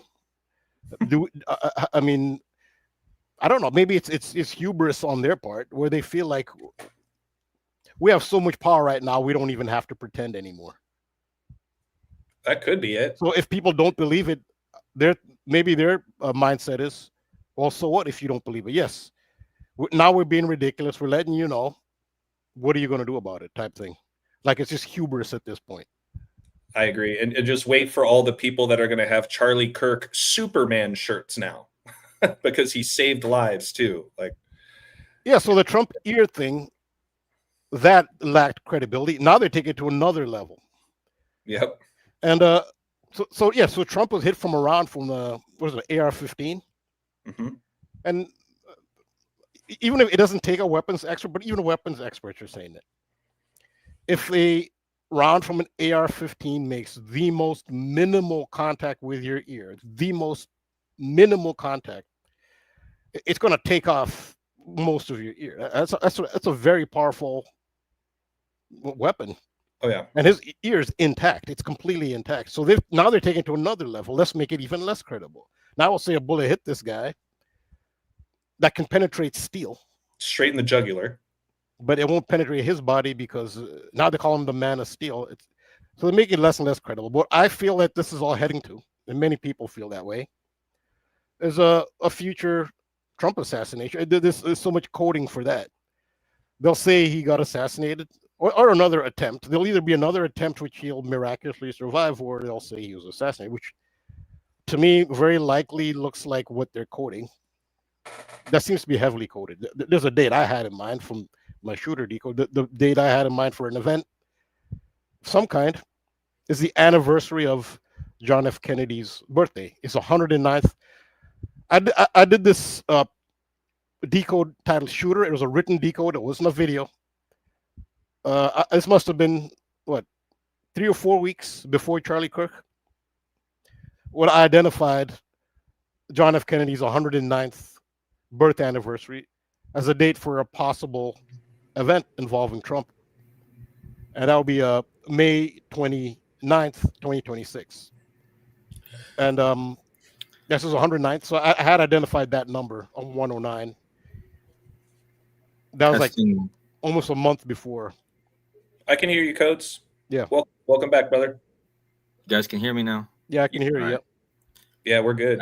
My internet completely went out. I don't know what's going on here. But yeah, I guess I'm back. Good to get what you did I back. miss? I don't even know what I missed. You guys are talking about this bullet thing, and I had some stuff to share on that, but I don't know if I didn't hear anything of what you guys said, so I don't know. But that's basically the lack of credibility with the power of the round, and it could not have gone through his neck, and they know it's not credible, and it's just they're at the point where it's just pure hubris, where they just will put out a story that's obviously ridiculous, and then just shrug and say, okay, well, what are you going to do about it, type thing. Yeah, and I watched videos yesterday because when this news story came out about how somehow this, and I'm sure you guys are also, that's what you're talking about, is it's absolutely impossible. It's not improbable. It's impossible that this type of bullet that they say was fired was stopped by his vertebrae in his neck, which is a flimsy, flexible bone.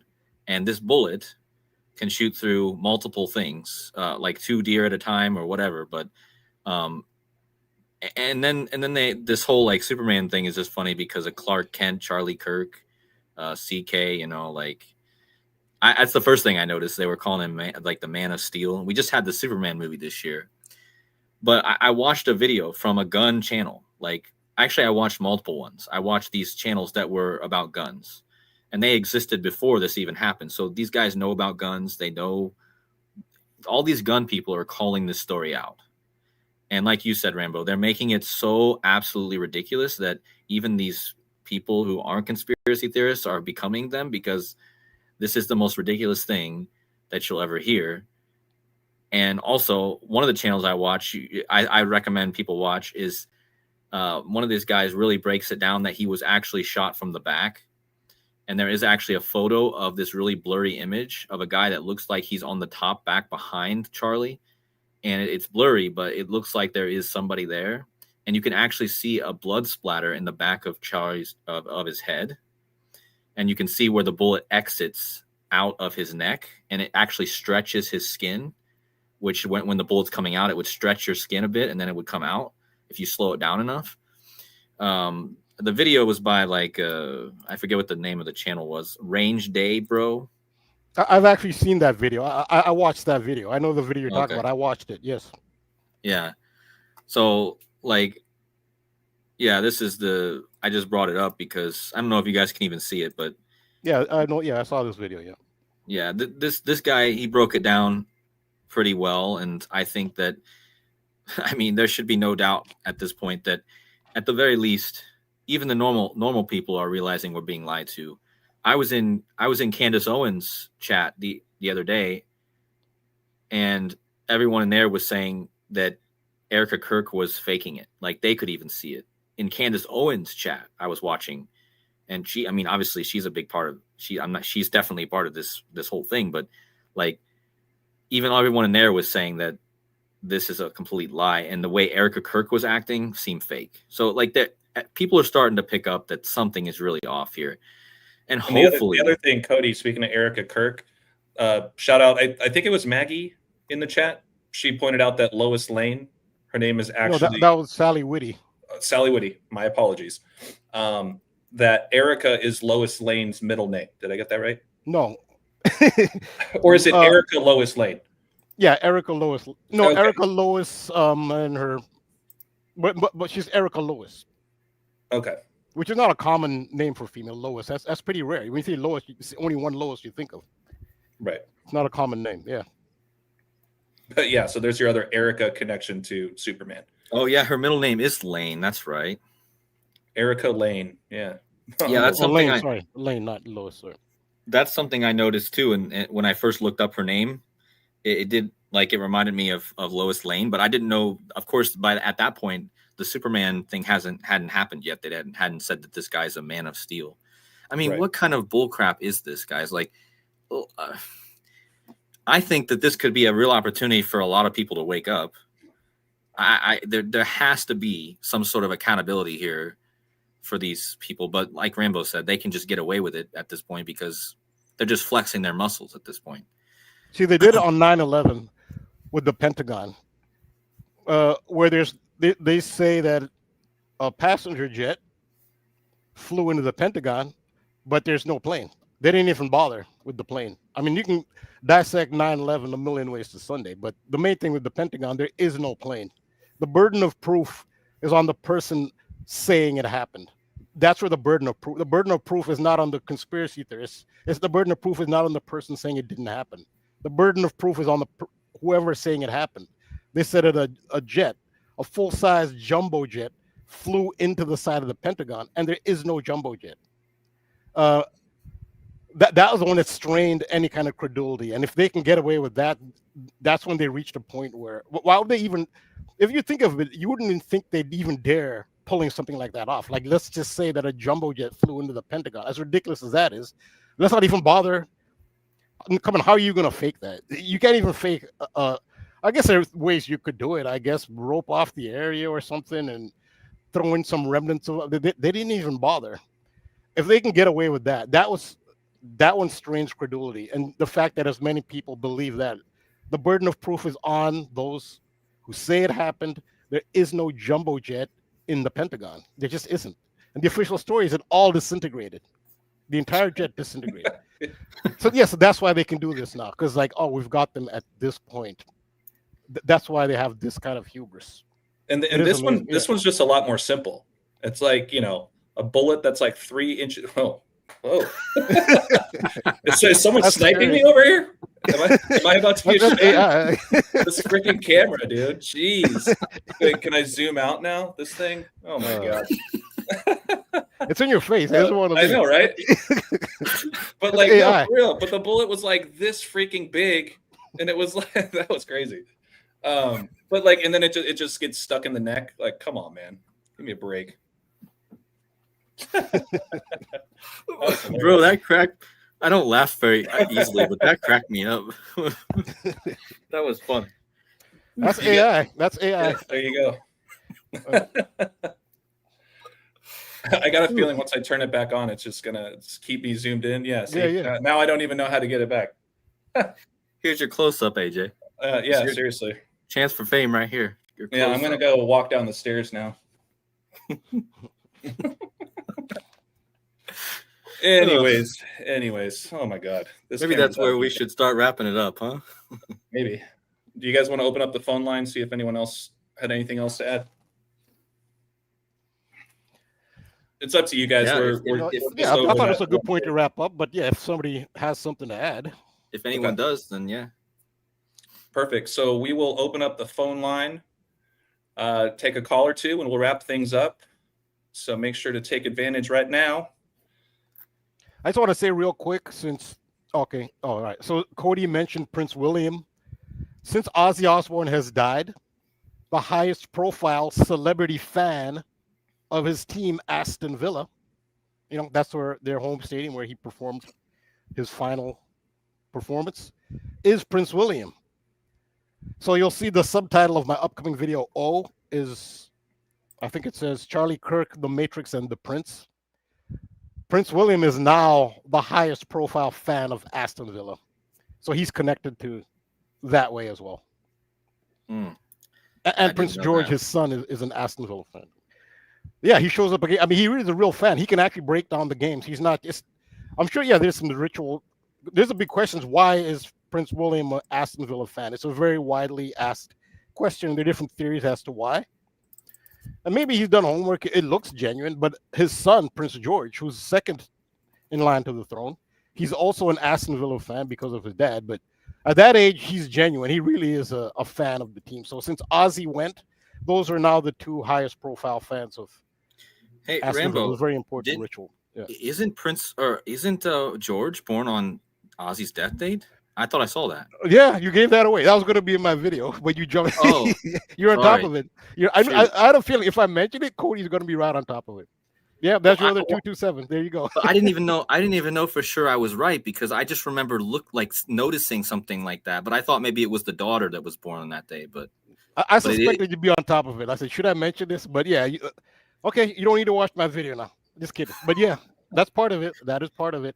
He was born on 227. Big day. That's sorry to spoil it, Rambo. No. I was taking a risk because I know you're a sharp guy.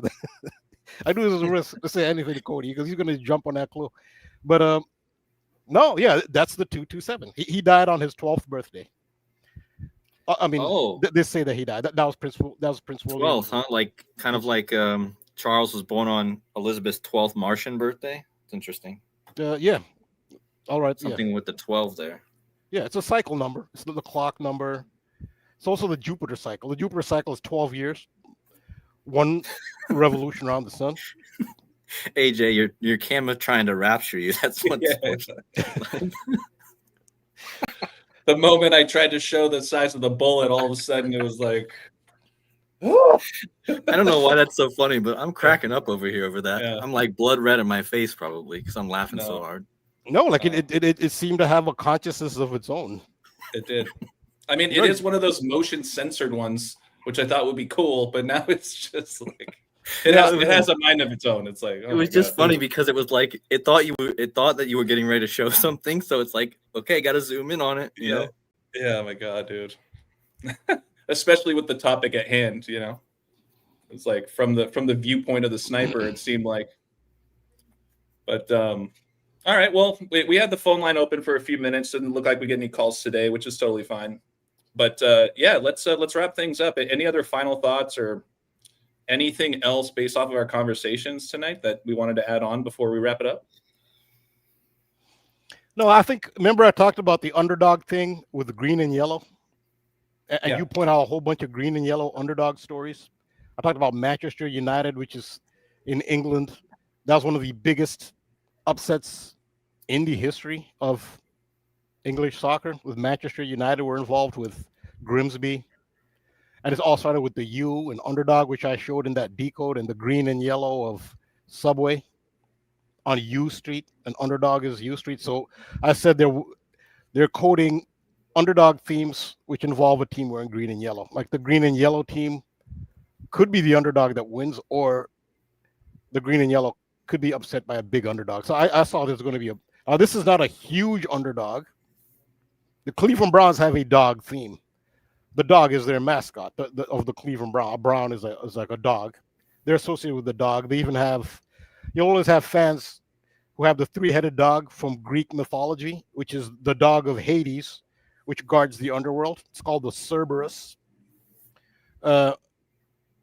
They had a big underdog. They were big underdogs versus the green and yellow Green Bay Packers. The Packers have started this season well. They're among the favorites. They're expected to make the playoffs.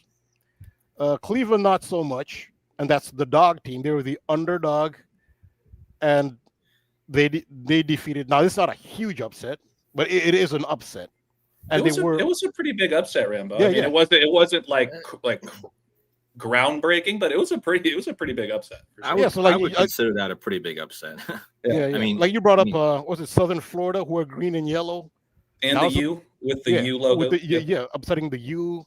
There was the Manchester United, which is a hidden green and yellow. That was their original colors, being upset by a fourth division team. There are a couple of other green and yellows.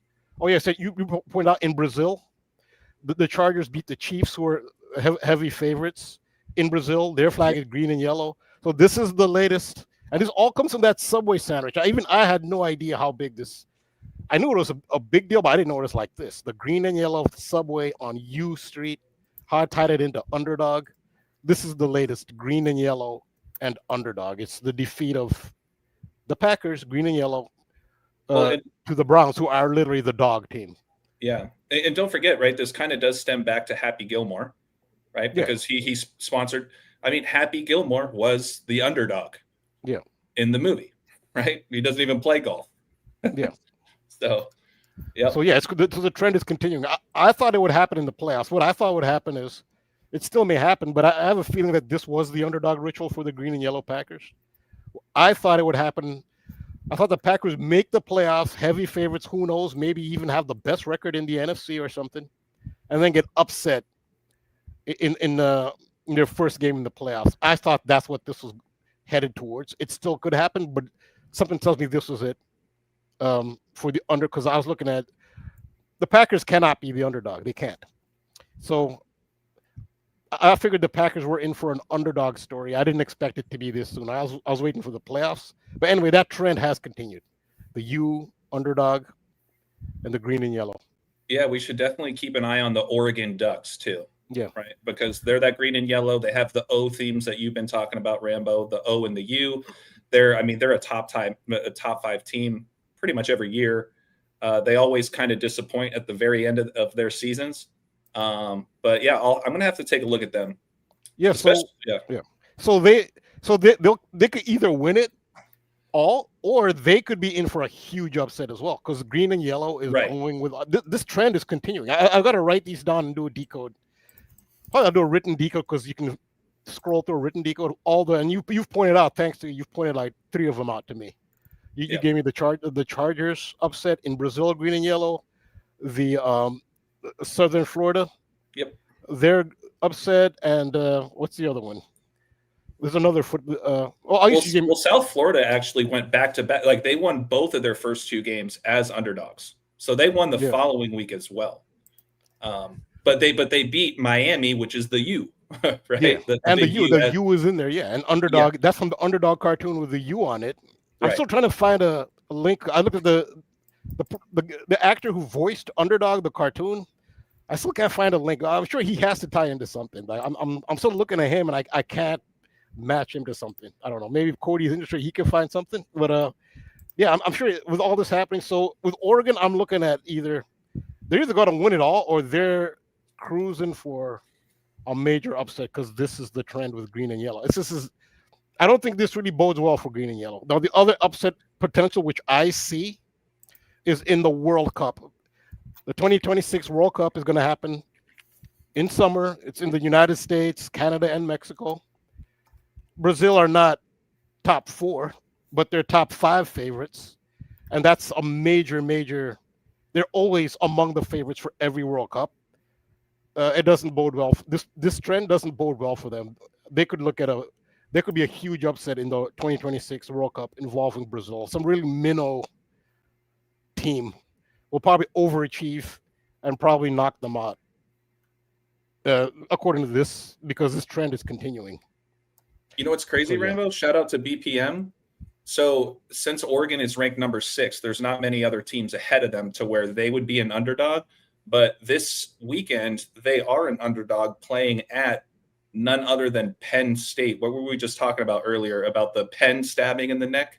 Oh, yeah, right. That whole ritual. So it's just something to think about with that, you guys. Oregon on the road, they're 3.5-point underdogs. So yeah, so with the green and yellow, it's either the green and yellow team are the favorites who get upset, or the team doing the upsetting might wear the green and yellow. That has been the trend. This is I've got to keep track of this now that the latest one was. I even screenshotted a headline from one of the major sports websites where it says before the game, Cleveland Browns big underdogs versus Packers, and it's happened again. The green and yellow and the upset. Yep. And that's the other U. Upset is a U. Mm-hmm. Yeah. Yep. No, that's awesome. I appreciate that. Oregon Ducks does have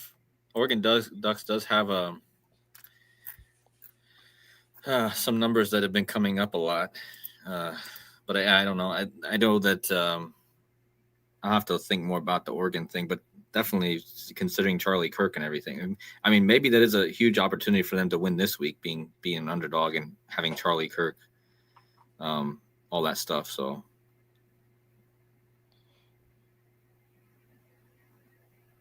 Yeah, shout out Apache. Q is connected to you. All Q words are followed by you. Interesting.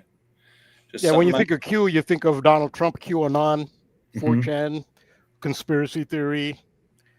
That's the first thing when I think of Q. Q is other things. Quetzalcoatl is a big figure in the Aztec mythology. Is he a snake figure? I think. But yeah, I think of Q. I think of QAnon and Quetzalcoatl. Well, Q is like an O with a line through it too. So yeah, and Q is also that's the name in James Bond. I think is she like the head of MI6 or something? She's a very popular and Bond. Think of Bondi, Pam Bondi. I mean, talking about Pam Bondi. Yeah, Q is a big. Yeah, I think that okay. That's interesting. Yeah. And shout out to Rosie Chica. I'm not entirely sure what's meant by underdog guy, but underdog guy was in the movie The Sniper, or maybe it's a book, as man pressing clothes at dry cleaners. So, the 1952, The Sniper, underdog guy. I just don't know enough to comment on that at all, but yeah, I mean we could go on for days. Yeah, I mean it's the pattern. So when it first happens, you see, it's not a trend. Hasn't happened yet. I thought it's on U Street. So I looked at different news reports, and one of them was stressed. The way they stressed U Street told me this means something. U Street, and then U-boat, the German U-boat, the submarine sandwich. That's the name of the German submarines. World War I and II were called U-boats. It's the name of a submarine. It's no coincidence that Subway sandwich store is on U Street. And I thought of Underdog and the dog Sirius, the dog star, Washington D.C., the flag of Washington D.C. Thanks to my one of my great patrons, Janet B. He has the same name. The guy who threw the sandwich. His name was Sean Charles Dunn. Well, Charles Dunn designed the flag of Washington, D.C. His name was Charles Dunn. It's amazing. So again, I can't thank the supporters, the commenters enough for enhancing the decodes. Yeah, and someone else shared something with me too. Another predictive programming. A week before the Charles Kirk shot, they debuted the new season of Wednesday. And Wednesday is when Charlie was shot. So it was exactly a week. It was exactly a Wednesday after. And that goes back to Odin, right? Well, yep. The guy who wrote the Addams Family is Charles Addams. It makes me think of Adam Sandler. That in the Addams Family. Yep. Coded in. And there's actually more to it. Actually, some really interesting stuff I found with the Addams Family, and I think I might try to do a decode on it this week, but we'll see. All good things. I guess in closing, Rambo, just one more reminder for the folks out there who might not be familiar with you. Where can they find you and support you? Patreon.com. Thank you for putting the graphic up there. /the truth codes. And I just showed at the beginning of the show the trailer for the decode I'm working on now. And there's so much on this. It just expands and expands. So it should be about a half-hour video. I need to add I'm editing now the images and music. I have the audio edited, and Thursday it should be out. And there'll be more after that. But you know how it is, and there's going to be some story. It's hard to believe that anything would knock this story off the headlines for the next few weeks, but it always happens. I have so much more on this, which, I mean, I'm pretty mind blown now. I'm thankful for all the contributions. They've helped expand my decodes as well. And I'm also on Instagram. I can do some short decodes on Instagram, just throw out like 2 or 3 minute decodes as well. Instagram.com/thetruthcodes. Yep. And just a reminder, you guys, it's $5 a month for all of his content. All videos, all decodes, access to the Discord. Best $5 you ever will spend. And there's some great decoders on the Discord as well. Even if you don't have to contribute, you can see a lot of great decodes on sports and other just news events. And I'm thankful to them as well. They're enhancing the channel too. All those who are contributing on Discord and in the comments section too. Yeah, I'm sure most of the people in today's video that were commenting are all part of that community as well. So just goes to show we can always add and work together and build on each other's findings. So we appreciate you very much, Rambo. Thank you again. Yeah, thank you. And Cody, close us out, brother. Yeah, so thanks again, everyone in the chat, all the great people who come every day, almost every stream. A lot of you guys I see in here I just can't thank you enough, all of you, for making all of our channels. And you guys help us be what we are, and we wouldn't be anywhere without you guys. So everyone in the chat, thank you. And also to you, AJ, for setting this up, and to Rambo for sharing his incredible findings. If you guys want to find me, it's on Decoding with Cody on YouTube, with my donation link being at www.buymeacoffee.com/decoding with Cody. And look forward to more of these. So yeah, we appreciate you, Codes, very much. It's a huge blessing to have both of you guys in my corner every week to expand each other's minds and build off of each other's findings. As I always say, Tuesday night is my favorite night of the week because of this show. It's a true blessing to be a part of it. I appreciate you guys. Those that don't, me, AJ, Balll Don't Lie, 3 L's in Ball. I've written 10 books. If you guys want them for free, just send me an email at wordplaybook.com. 3 O's, 3 O's in book. You guys can also find some of my work with regards to the sports betting stuff on patreon.com/onthemoneyball. Without further ado, we'll close it out. Have a great week, everybody. Make sure to take care of yourselves and stay safe. Until next time. See you, everyone. Take care. Story and moratorium, just hanging around, telling stories in the hyperorean DeLorean.